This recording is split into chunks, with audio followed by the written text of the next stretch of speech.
I know exactly what you're thinking. You don't have enough politics in your life. Well, have no fear, because I thought it would be fun to take a look at what's on Fox News and give it a fact check. Now, I know how that makes me look. Oh, such a liberal. Oh, you don't like Trump. But honestly, I can and might actually eventually, and I almost did do this exact same thing, but with CNN.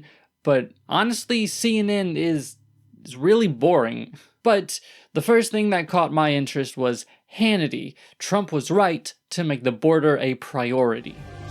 All right, welcome to the special edition of Hannity, Trump versus the radical left. Well, I'm not radical, so I guess I'm all right here.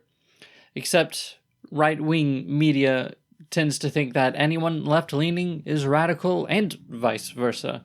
So, I don't know, politics, am I right? And tonight we start with some pretty amazing news.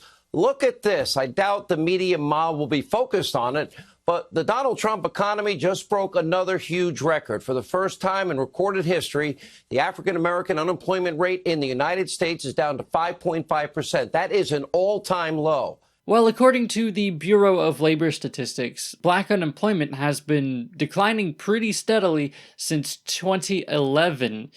And if you recall, that's when Barack Obama was president. So I don't really get why Trump is the face of this all of a sudden. And that's not all. The unemployment gap between white Americans, black Americans is also at a record low. I'm not sure about this, but I think he just said the same thing twice. Moving on. In other words, our economy is now humming on all cylinders and thankfully working for our entire family, all Americans. That is not what that means. The economy is a much more complex machine than can be measured solely in unemployment rates. Because, I mean, as I understand it, the biggest factor in how well an economy is doing is simply money being exchanged, right? So does it matter if everyone's employed, but virtually everyone is earning pennies?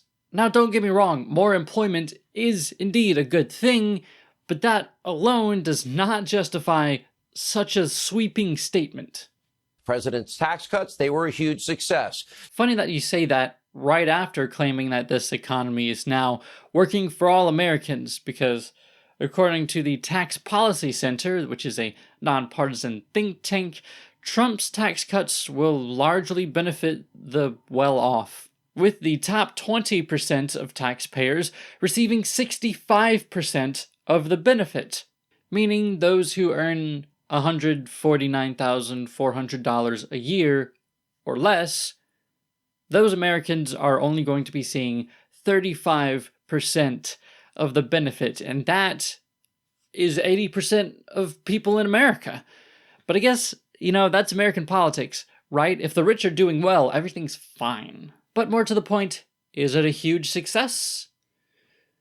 Well, no. First off, it is far too early to tell, much less proclaim it to the world on Fox News. But more estimates indicate that it's only going to have a marginal impact on the economy over a 10-year period, and it's only going to be about a fourth of the impact that was claimed by the Trump administration. In fact, it seems that virtually everything that the Trump administration claimed about these tax cuts is just flat out wrong, but such is the way of trickle-down economics. Furthermore, the Congressional Research Service found in May, and I quote, a relatively small, if any, first-year effect on the economy.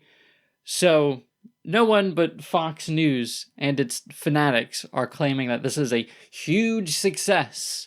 Well, except maybe the GOP and its donors, since it was the donors to the GOP that threatened them in order to get this bill passed in the first place. So, the GOP is run by donors who are big corporations, and these tax cuts largely benefit the rich. The president's deregulation, a huge success. Now, I have no idea how these deregulations affect the economy, or at the very least, I have no idea how to look it up. But it seems pretty clear to me that these deregulations are only going to benefit the rich man and his corporations, with little to no benefit to most American people.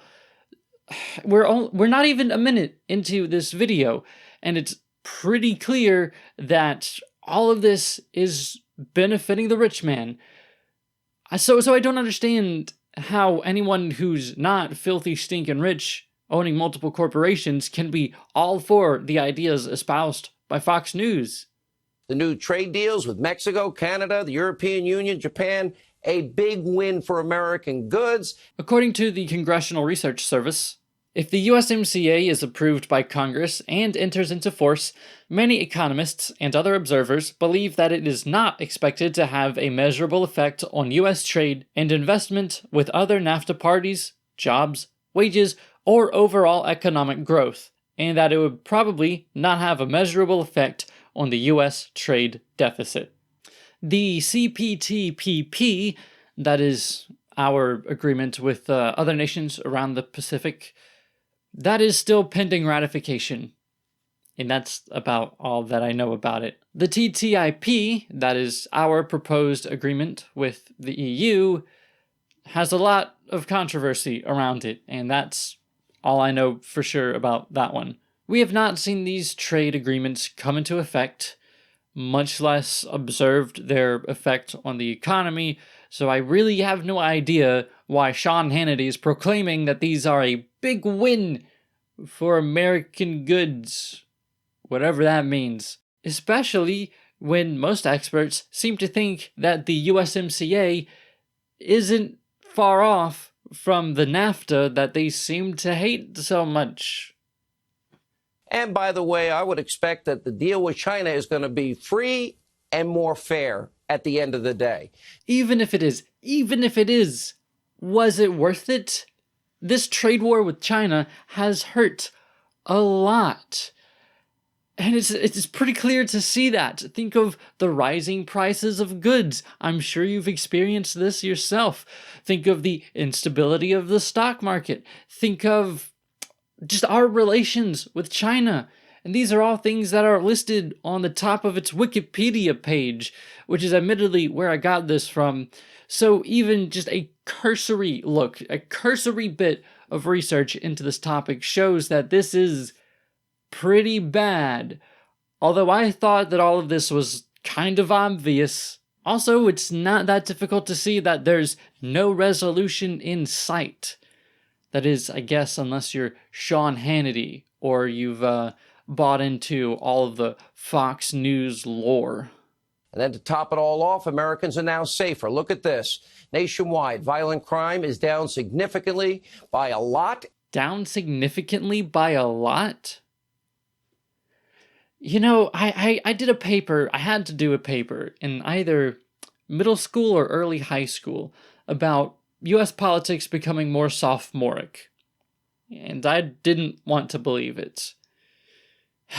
Anyway, according to the FBI's Uniform Crime Reporting Program, the U.S. violent crime rate has been declining pretty steadily since 1993.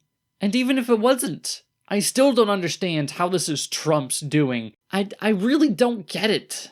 And oh, by the way, construction of the wall, the biggest unreported story this week, is well underway. The wall is going up as we speak. And that is true.